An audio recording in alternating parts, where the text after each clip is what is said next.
नमस्कार विद्यार्थी मित्रांनो, के एस अकॅडमी यूट्यूब चॅनल आपल्या सर्वांचे स्वागत आहे. आजच्या व्हिडिओमध्ये आपण येणाऱ्या महाराष्ट्रातील सर्वच भरतींकरिता अत्यंत महत्त्वपूर्ण काही प्रश्न पाहणार आहोत. तर मित्रांनो, व्हिडिओ शेवटपर्यंत बघायचा आहे आणि व्हिडिओ आवडल्यास व्हिडिओला लाईक आणि चॅनलला सबस्क्राईब करायचं आहे. का तर मित्रांनो, तुम्हाला असेच महत्त्वपूर्ण व्हिडिओ नक्कीच पाहायला मिळतील. तर मित्रांनो, व्हिडिओला सुरुवात करूया. प्रश्न क्रमांक पहिला, T20 विश्वचषक 2022 कोणत्या संघाने जिंकला आहे? T20 विश्वचषक 2022 कोणत्या संघाने जिंकला आहे? तर ऑप्शन क्रमांक 3 इंग्लंड या देशाने जिंकलेला आहे, हे आपले करेक्ट आन्सर होईल. प्रश्न क्रमांक दुसरा, अग्निशामक वायू म्हणून कशाचा वापर करतात? अग्निशामक वायू म्हणून कशाचा वापर करतात?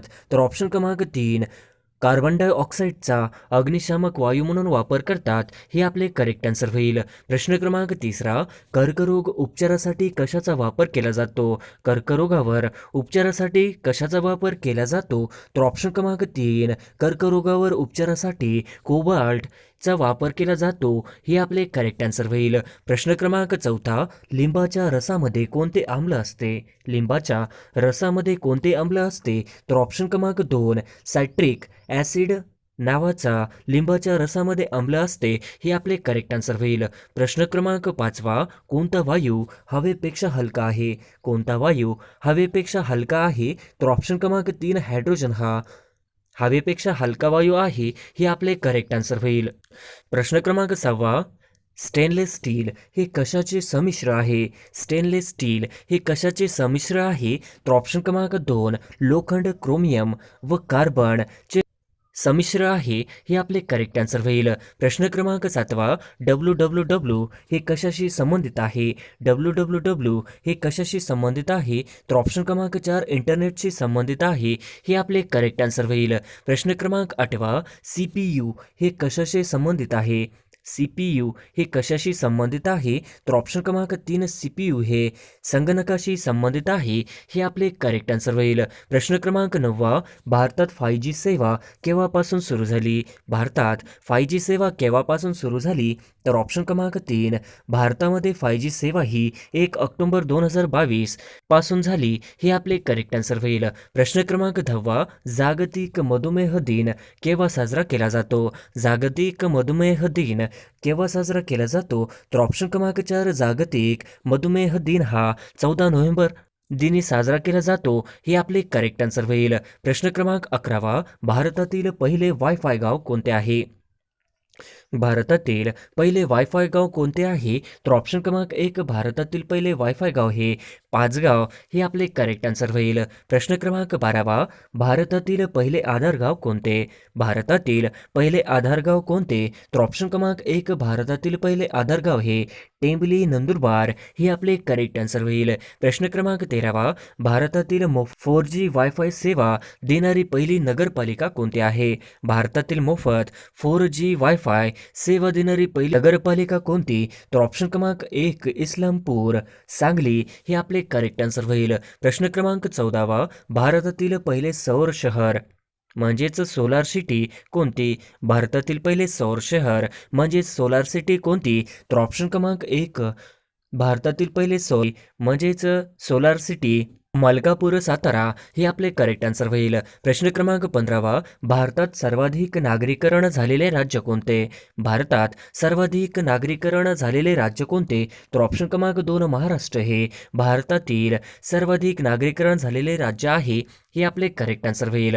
प्रश्न क्रमांक 16, भारतातील पहिला ई ऑफिस प्रणाली जिल्हा कोणता? भारतातील पहिला ई ऑफिस प्रणाली जिल्हा कोणता? तर ऑप्शन क्रमांक 1 सिंधुदुर्ग, हे आपले करेक्ट आन्सर होईल. प्रश्न क्रमांक 17, भारताचे स्थळ सीमेची लांबी किती आहे? भारताच्या स्थळ सीमेची लांबी किती आहे? तर ऑप्शन क्रमांक 3 15,200 किलोमीटर एवढी आहे, हे आपले करेक्ट आन्सर होईल. प्रश्न क्रमांक 18, स्पोर्ट्समॅन ऑफ द इयर 2022 हा पुरस्कार कोणत्या खेळाडूस मिळाला? स्पोर्ट्समॅन ऑफ द इयर 2022 हा पुरस्कार कोणत्या खेळाडूस मिळाला? तर ऑप्शन क्रमांक 4 नीरज चोप्रा, हे आपले करेक्ट आन्सर होईल. प्रश्न क्रमांक 19वा, नॅशनल फायर कॉलेज कुठे आहे? नॅशनल फायर कॉलेज कुठे आहे? तर ऑप्शन क्रमांक 2, नॅशनल फायर कॉलेज हे नागपूर येथे आहे. हे आपले करेक्ट आन्सर होईल. प्रश्न क्रमांक 20वा, 33व्या ऑलिम्पिक स्पर्धा कोणत्या वर्षी होणार आहेत? 33व्या ऑलिम्पिक स्पर्धा कोणत्या वर्षी होणार आहेत? तर ऑप्शन क्रमांक 2024मध्ये 33व्या ऑलिम्पिक स्पर्धा होणार आहेत.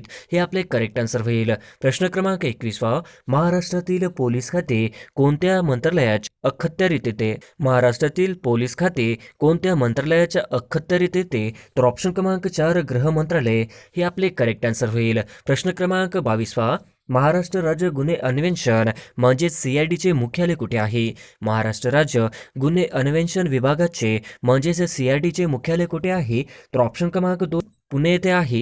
हे आपले करेक्ट आन्सर होईल. प्रश्न क्रमांक 23वा, अल्झायमर हा कोणत्या अवयवासंबंधीचा विकार आहे? अल्झायमर हा कोणत्या अवयवासंबंधीचा विकार आहे? तर ऑप्शन क्रमांक 3, मेंदू अवयवासंबंधीचा विकार आहे. हे आपले करेक्ट आन्सर होईल. प्रश्न क्रमांक 24वा, हेलिकॉप्टरचा शोध डॅश डॅश या शास्त्रज्ञाने लावला. हेलिकॉप्टरचा शोध डॅश डॅश या शास्त्रज्ञाने लावला. तर ऑप्शन क्रमांक 4, सिरोक्री या शास्त्रज्ञाने लावला. हे आपले करेक्ट आन्सर होईल.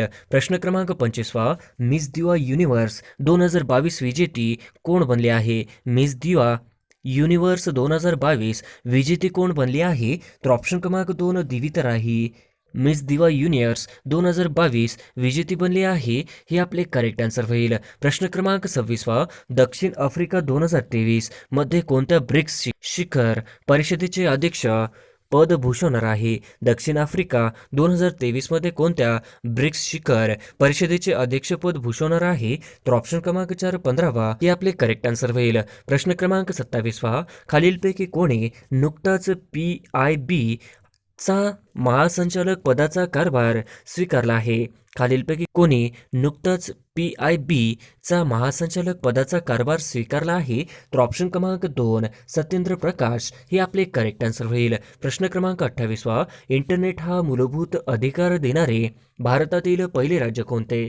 इंटरनेट हा मूलभूत अधिकार देणारे भारतातील पहिले राज्य कोणते? तर ऑप्शन क्रमांक 3, केरळ हे करेक्ट आन्सर होईल. प्रश्न क्रमांक 29वा, अलीकडेच कोणत्या देशाने किगाली दुरुस्तीला मान्यता दिली? अलीकडेच कोणत्या देशाने किगाली दुरुस्तीला मान्यता दिली? तर ऑप्शन क्रमांक 2, USA ने मान्यता दिली. हे आपले करेक्ट आन्सर होईल. प्रश्न क्रमांक 30वा, कोणत्या कंपनीने रोहित शर्मा आणि रितिका सचदेव यांना ब्रँड अँबॅसिडर म्हणून नियुक्त केले? कोणत्या कंपनीने रोहित शर्मा आणि रितिका सचदेव यांना ब्रँड अँबॅसिडर म्हणून नियुक्त केले? तर ऑप्शन क्रमांक 3, मॅक्स लाईफ यांनी नियुक्त केले. हे आपले करेक्ट आन्सर होईल. प्रश्न क्रमांक 31वा, मेजर ध्यानचंद पुरस्कार 2022 कोणास जाहीर झाला आहे? मेजर ध्यानचंद पुरस्कार 2022 कोणास जाहीर झाला आहे? तर ऑप्शन क्रमांक 2, अचंता शरद कमल यांना मेजर ध्यानचंद पुरस्कार 2022 यांना जाहीर झाला आहे. हे आपले करेक्ट आन्सर होईल. प्रश्न क्रमांक 32वा, अचंता शरद कमल हा कोणत्या खेळाशी संबंधित आहे? अचंता शरद कमल हा कोणत्या खेळाशी संबंधित आहे? तर ऑप्शन क्रमांक 3, टेबल टेनिसशी संबंधित आहे. हे आपले करेक्ट आन्सर होईल. प्रश्न क्रमांक 33वा, अविनाश साबळे यांना नुकताच कोणता पुरस्कार मिळाला आहे? अविनाश साबळे यांना नुकताच कोणता पुरस्कार मिळाला आहे? तर ऑप्शन क्रमांक 2, अर्जुन पुरस्कार हा अविनाश साबळे यांना नुकताच मिळालेला आहे. हे आपले करेक्ट आन्सर होईल. प्रश्न क्रमांक 34वा, यावर्षी किती खेळाडूंना अर्जुन पुरस्काराने सन्मानित करण्यात आले आहे? यावर्षी किती खेळाडूंना अर्जुन पुरस्काराने सन्मानित करण्यात आले आहे? तर ऑप्शन क्रमांक 2, 25 खेळाडूंना अर्जुन पुरस्काराने सन्मानित करण्यात आलेले आहे. हे आपले करेक्ट आन्सर होईल. प्रश्न क्रमांक 35वा, खालीलपैकी कोण अहमदनगरचे प्रसिद्ध राज्यकर्ते होते? खालीलपैकी कोण अहमदनगरचे प्रसिद्ध राज्यकर्ते होते? तर ऑप्शन क्रमांक 3, चांद बीबी अहमदनगरचे प्रसिद्ध राज्यकर्ते होते. हे आपले करेक्ट आन्सर होईल. प्रश्न क्रमांक 36वा, दार्जिलिंग हे थंड हवेचे ठिकाण कोणत्या राज्यात आहे? दार्जिलिंग हे थंड हवेचे ठिकाण कोणत्या राज्यात आहे? तर ऑप्शन क्रमांक 3, पश्चिम बंगाल या राज्यामध्ये दार्जिलिंग हे थंड हवेचे ठिकाण आहे. हे आपले करेक्ट आन्सर होईल. प्रश्न क्रमांक 37वा, 1916च्या लखनौ अधिवेशनाचे अध्यक्ष कोण होते? 1916च्या लखनौ अधिवेशनाचे अध्यक्ष कोण होते? तर ऑप्शन क्रमांक 4, अंबिका चरण मुजुमदार हे आपले करेक्ट आन्सर होईल. प्रश्न क्रमांक 38वा, पेशीच्या अनियंत्रित विभाजनामुळे कोणता रोग होतो? पेशीच्या अनियंत्रित विभाजनामुळे कोणता रोग होतो? तर ऑप्शन क्रमांक 1 कर्करोग होतो. हे आपले करेक्ट आन्सर होईल. प्रश्न क्रमांक 39वा, फुफ्फुसाच्या कार्यात्मक आणि रचनात्मक घटकास काय म्हणतात? फुफ्फुसाच्या कार्यात्मक आणि रचनात्मक घटकास काय म्हणतात? तर ऑप्शन क्रमांक 3 ॲल्व्हियोल म्हणतात. हे आपले करेक्ट आन्सर होईल. प्रश्न क्रमांक 40वा, छत्रपती शिवाजी महाराजांच्या काळातील संत कोणते? छत्रपती शिवाजी महाराजांच्या काळातील संत कोणते? तर ऑप्शन क्रमांक 3 तुकाराम व रामदास हे छत्रपती शिवाजी महाराजांच्या काळातील संत आहेत. हे आपले करेक्ट आन्सर होईल. प्रश्न क्रमांक 41वा, फुफ्फुसाचे मुख्य कार्य कोणते? फुफ्फुसाचे मुख्य कार्य कोणते? तर ऑप्शन क्रमांक 2 फुफ्फुसाचे मुख्य कार्य हे रक्ताचे शुद्धीकरण करणे हे आपले करेक्ट आन्सर होईल. प्रश्न क्रमांक 42वा, चुंबकीय क्षेत्र कोणत्या एककात मोजले जाते? चुंबकीय क्षेत्र कोणत्या एककात मोजले जाते? तर ऑप्शन क्रमांक 3 टेस्लामध्ये चुंबकीय क्षेत्र मोजले जाते. हे आपले करेक्ट आन्सर होईल. प्रश्न क्रमांक 43वा, ग्रामपंचायत स्थापन करण्याचा अधिकार कोणाला आहे? ग्रामपंचायत स्थापन करण्याचा अधिकार कोणाला आहे? तर ऑप्शन क्रमांक 4 राज्य सरकारला ग्रामपंचायत स्थापन करण्याचा अधिकार आहे. हे आपले करेक्ट आन्सर होईल. प्रश्न क्रमांक 44वा, भारत स्वतंत्र कधी झाला? भारत स्वतंत्र कधी झाला? तर ऑप्शन क्रमांक 3 15 ऑगस्ट 1947 या रोजी भारत स्वतंत्र झाला. हे आपले करेक्ट आन्सर होईल. प्रश्न क्रमांक 45वा, सोडियम बायकार्बोनेटला कोणत्या नावाने ओळखले जाते? सोडियम बायकार्बोनेटला कोणत्या नावाने ओळखले जाते? तर ऑप्शन क्रमांक 2 खाण्याच्या सोड्याला सोडियम बायकार्बोनेट या नावाने ओळखले जाते. हे आपले करेक्ट आन्सर होईल. प्रश्न क्रमांक 46वा, वटवाघळाचा समावेश कोणत्या वर्गात होतो? वटवाघळाचा समावेश कोणत्या वर्गात होतो? तर ऑप्शन क्रमांक 4 सस्तांमध्ये होतो. हे आपले करेक्ट आन्सर होईल. प्रश्न क्रमांक 47वा, भारतरत्न पुरस्कार प्राप्त पहिली महिला संगीतकार कोण? भारतरत्न पुरस्कार प्राप्त पहिली महिला संगीतकार कोण? तर ऑप्शन क्रमांक 4 एस.एम. सुबुलक्ष्मी हे आपले करेक्ट आन्सर होईल. प्रश्न क्रमांक 48वा, नोबेल पारितोषिक कोणत्या क्षेत्रात दिला जातो? नोबेल पारितोषिक कोणत्या क्षेत्रात दिला जातो? तर ऑप्शन क्रमांक 1 चिकित्सा व साहित्य, ऑप्शन क्रमांक 2 शांतता अर्थशास्त्र, ऑप्शन क्रमांक 3 रसायनशास्त्र भौतिकशास्त्र, तर ऑप्शन क्रमांक 4 वरील सर्व बरोबर. तर ऑप्शन क्रमांक 4 वरील सर्व बरोबर हे आपले करेक्ट आन्सर होईल. प्रश्न क्रमांक 49वा, भारतात कोणत्या राज्यात सर्वात प्रथम सूर्य उगवतो? भारतात कोणत्या राज्यात सर्वात प्रथम सूर्य उगवतो? तर ऑप्शन क्रमांक 1 अरुणाचल प्रदेश या राज्यामध्ये भारतामध्ये सर्वात प्रथम सूर्य उगवतो. हे आपले करेक्ट आन्सर होईल. प्रश्न क्रमांक 50वा, महाराष्ट्रातील कोणत्या जिल्ह्यात चुनखडीचे प्रामुख्याने उत्पादन होते? महाराष्ट्रातील कोणत्या जिल्ह्यात चुनखडीचे प्रामुख्याने उत्पादन होते? तर ऑप्शन क्रमांक 2 यवतमाळ जिल्ह्यात चुनखडीचे प्रामुख्याने उत्पादन होते. हे आपले करेक्ट आन्सर होईल.